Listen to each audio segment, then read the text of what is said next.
Hoy es 3 de diciembre, Día Internacional de la Discapacidad. Desde FESIE hemos venido a visitar el Centro Familias del Patronato, donde vamos a conocer de mano de los principales profesionales el acompañamiento y desarrollo desde los primeros años hasta el acceso al empleo de las personas con discapacidad.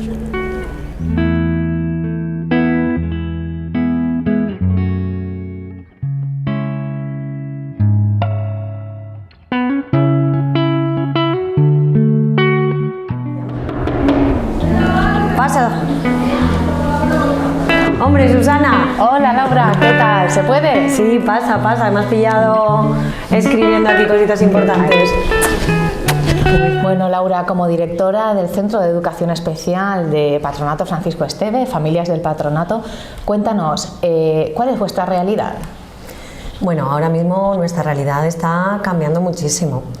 Es verdad que tenemos una baja de ratio importante, también debido desde el decreto de la inclusión y con todo el tema porque realmente el alumnado con necesidades educativas especiales no tiene por qué estar en centros de educación especial, tiene que estar sobre todo en centros ordinarios, con los apoyos y los ajustes necesarios.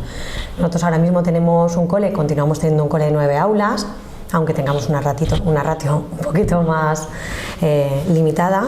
Y bueno, tenemos alumnado desde infantil desde los 3 años hasta la TVA, que son los 21 años, y tenemos todas las etapas cubiertas. Nosotros estamos trabajando ahora mucho por nuestra transformación como centro de recursos. Estamos formando, asesorando, acompañando a los equipos educativos de los centros ordinarios en su labor por la inclusión.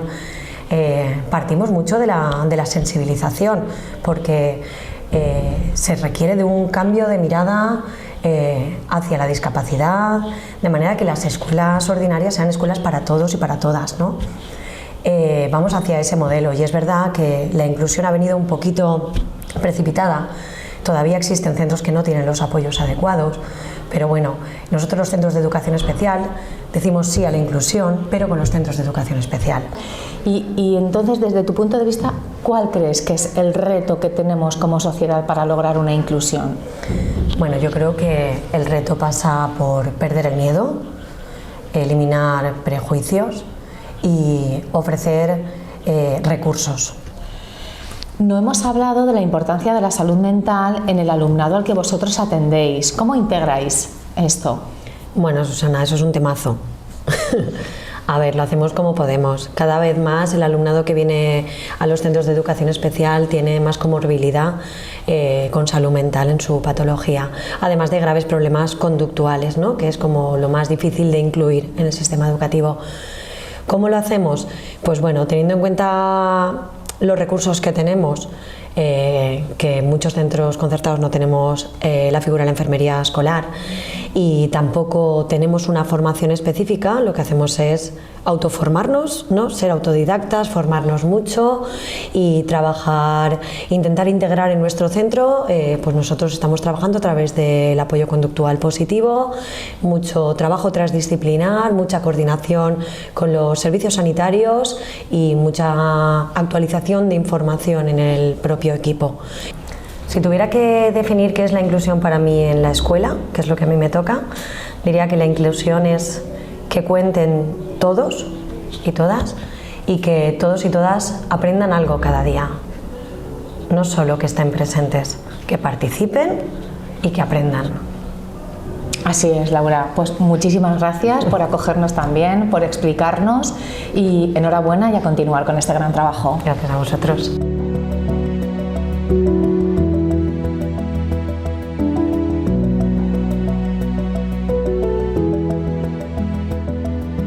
¿Qué es lo primero que necesita una familia cuando llega a vuestro centro de atención temprana? Vale, pues como bien sabes, nosotros somos un centro de atención temprana, se dedica a la atención a los niños y niñas en un periodo de 0 a 6 años. Al centro de atención temprana ya sabéis que pueden venir tanto con un diagnóstico médico o simplemente con alguna dificultad o algún reto en su desarrollo. Entonces, por tanto, nosotros trabajamos tanto la parte asistencial como la parte preventiva en estos momentos tan decisivos como es el desarrollo infantil y el momento de valoración diagnóstica, ¿no? de un niño o una niña. En ese sentido, las familias lo que más demandan va encaminado a esto. Cuando llegan al centro nos demandan una valoración inicial. Quieren saber qué es lo que le sucede a su hijo o a su hija.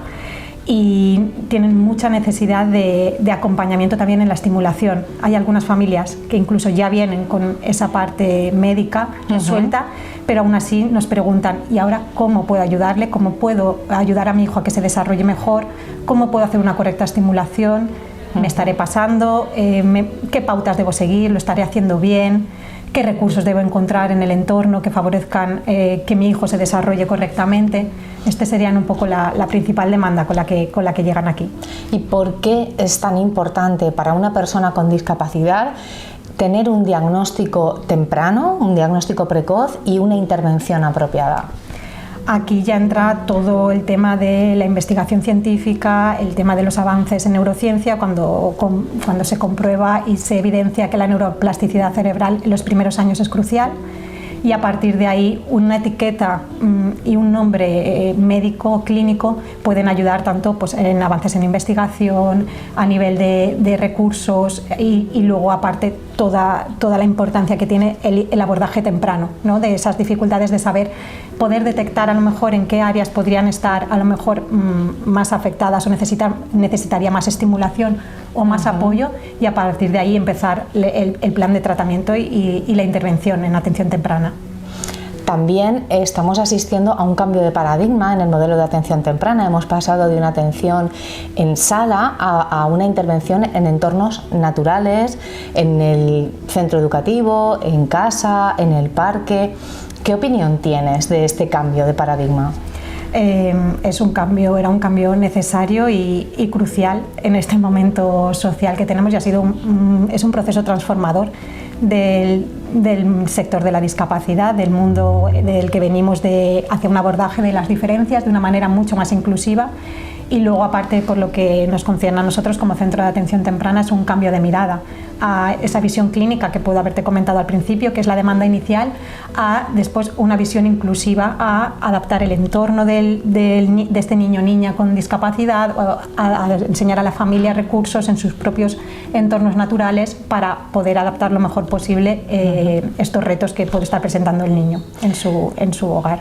Pues enhorabuena por todo este trabajo tan importante, además en estas etapas tan tempranas, a continuar con vuestro trabajo, y muchísimas gracias por atendernos. Gracias a ti, muchas gracias.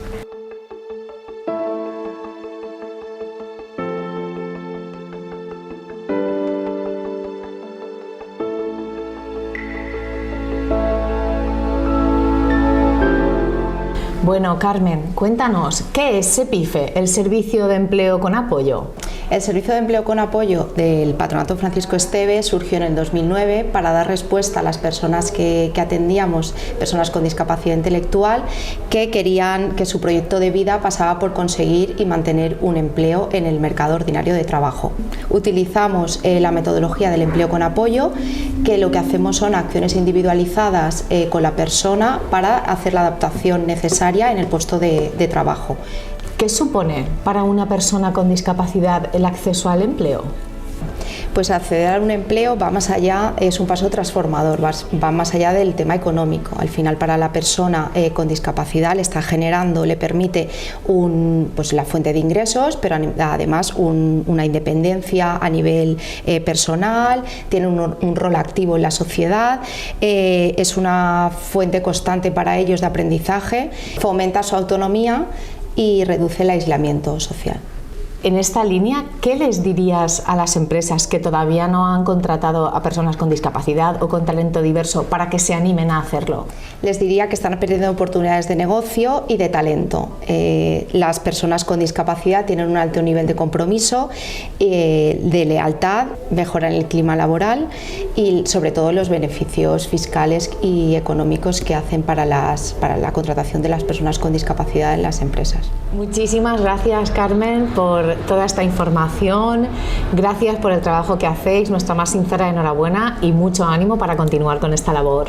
Gracias a vosotros por por dar visibilidad en el Día Internacional de las Personas con Discapacidad. La discapacidad no define a la persona, pero los apoyos sí que pueden definir sus oportunidades. No hablamos de discapacidades, hablamos de vidas, proyectos, oportunidades y personas acompañadas por equipos que creen en ellas.